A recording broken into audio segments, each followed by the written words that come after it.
when the rubber meets the road, we've got a choice. Scour back in fear or step up in faith. In the coming days, it was really on my heart to host a faith rally for Papa B. And in less than 48 hours, over 100 people from the community came together for Papa B's faith rally. You know what we did? We worshiped God.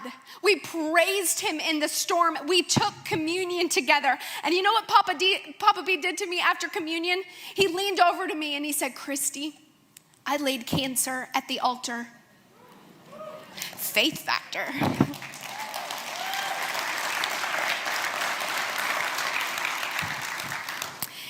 It was one of the most amazing nights of faith I have ever witnessed. And you know what the outcome of that was? Well, Papa B is here. He's going to go ahead and tell you himself. Come on up.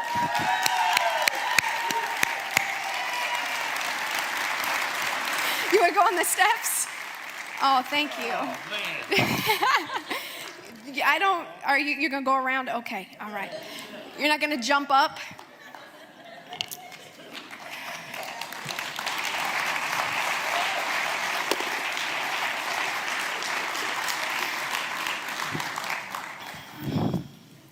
He bought this. Oh, yeah.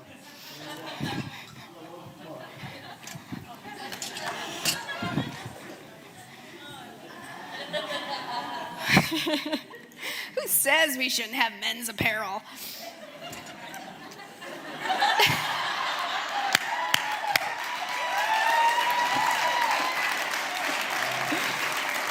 Do you have your marker? Yeah, you got it. Okay. Well, I hope this works out. I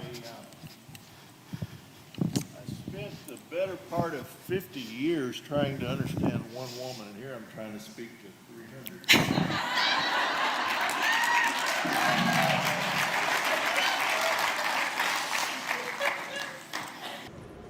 Well, I was going to spend a little time talking about the story, and Christy's really helped me out. She's covered a lot of that, but let me fill in a couple of blanks. The fear that I had is something that you girls will never know.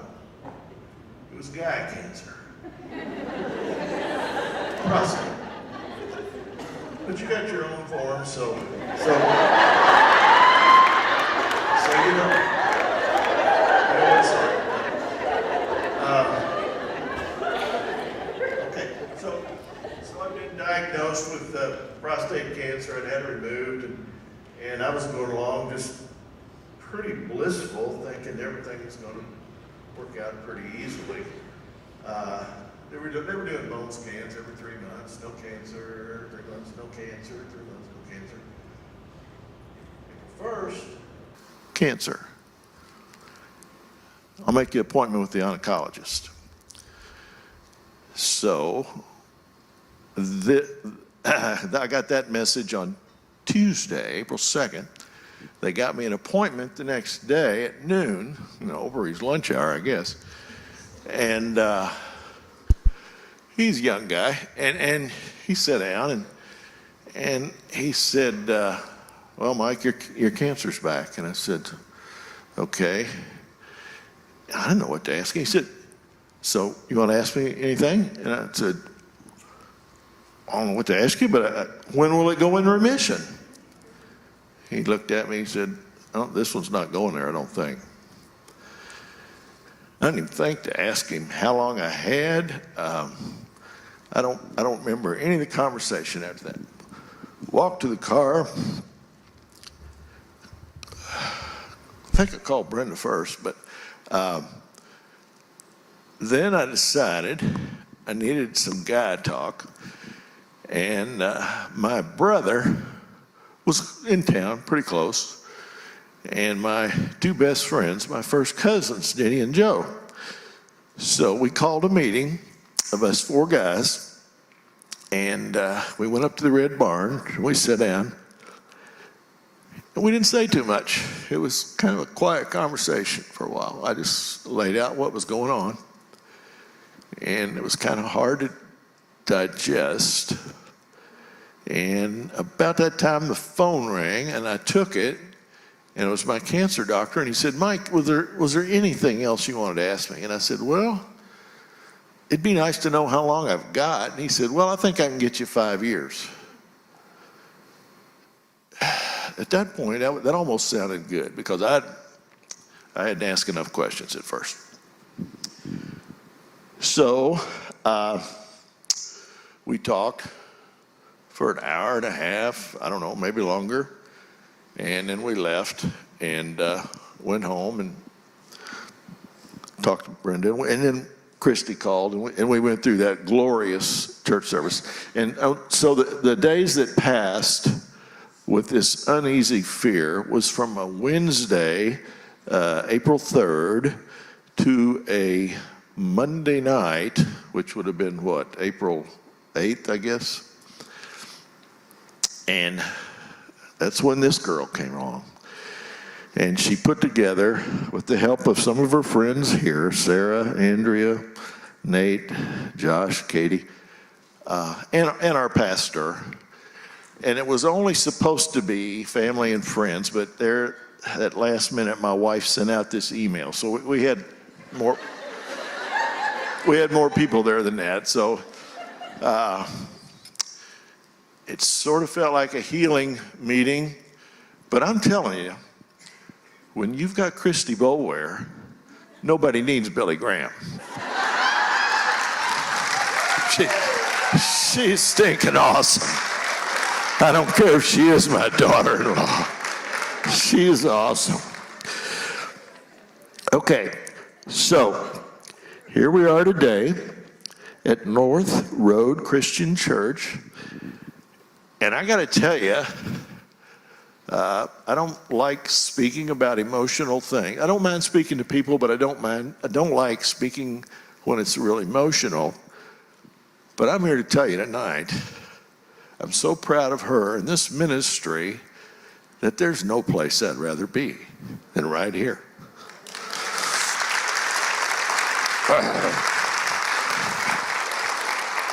Okay, so that's my story. I think that's enough about that. So what does this tell us about faith and fear? Okay, I'm here today to tell you that there's a different way to follow along our life. You know, most of the time it's like a, what'd you call that, Brenda? No, the graph. EKG, okay. That comes later. Okay, so, you know, life is like an EKG, you know, you got weddings and babies and, you know, sickness and death of loved ones and, you know, just like that, like a straight line. That's not the way life is. It's not the way it should be.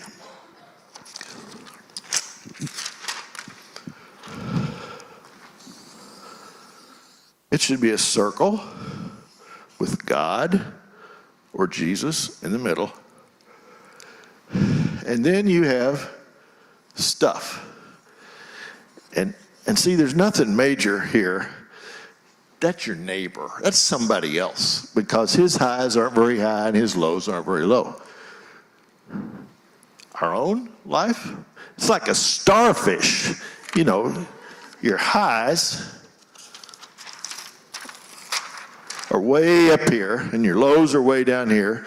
Highs, lows, highs, lows, highs, lows, highs, lows. Well, let's put Jesus in there. Okay. Do you notice something about it when you do it that way? When you're having your worst day, you're closest to God. That's true. That's the way it is.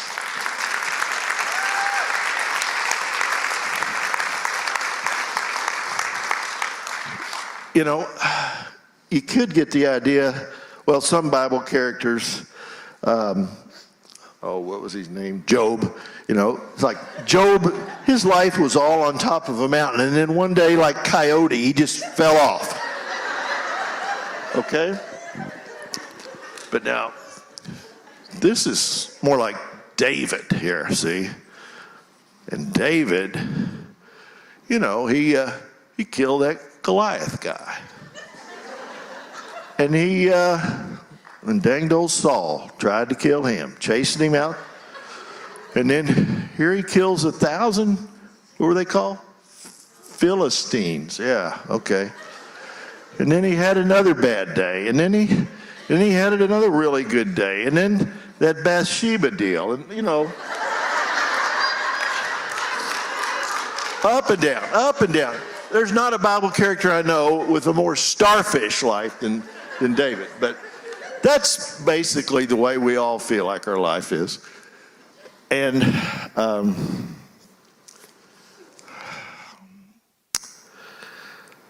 this past week, we had choir practice. Oh, I didn't even tell you my background. Okay, I'm from this little bitty community. The community is Hatton. It's 100 miles west of here. You don't have to have your own tomcat. You can have a kitty and you'll still have kittens. It's not like Montana, you know, you got to have the mama and the daddy both or you'll never have any kittens. But no, we got neighbors, they're just not real close. Not real close. So,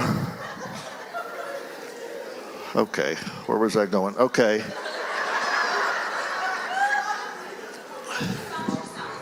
What? Oh, Hatton, okay, yeah. So, okay. Well, anyway, our little church it's real special, and it's Methodist, and you know, our attendance looks kind of like that first graph. It's kind of, you know, 7 years of feast and then 7 years of famine. They switch the preacher every so often. But anyway, we got Paul right now. Things are going great, and I just want you to know that there are a couple of gals that are here. Hold your hands up, girls. Yoo-hoo! I never want to do another children's sermon without her daughter. I mean, she makes every children's sermon count. Okay, so the God on the mountain is the same as the God in the valley. And there's a hymn that we brought back. Okay, here's an old hymnal. I've been in choir with Brenda for 40 years. Every now and then we dust off an old one. This one has Erna's name in it. She was our star soprano. We were singing a song we used to sing with Erna, and I just, couldn't sing it. It just hit home on this whole deal. I can't read the words to you. Christy's going to. Go ahead. It's written by Tracy Dart, and anyway, I'm going to give you Fearless Women. If I get the shirt, you get the book. Okay. God on the mountain. Life is easy when you're up on the mountain and you've got a peace of mind like you've never known. But then things change and you're down in the valley. Don't lose faith, for you're never alone. For the God on the mountain is still the God in the valley. When things go wrong, he'll make them right. And then the God of good times is still God in the bad times. The God of the day is still the God in the night. That's important. You talk of faith when you're on the mountain, but talk comes so easy when life is at its best. But when it's down in the valley of the trials and the temptations, then that is when faith is really put to the test. For the God on the mountain is still the God in the valley. When things go wrong, he'll make them right. And the God of the good times is still the God in the bad times. And the God of the good day is still the God in the night. For the God of the night is still the God of the day, and he's still God at night.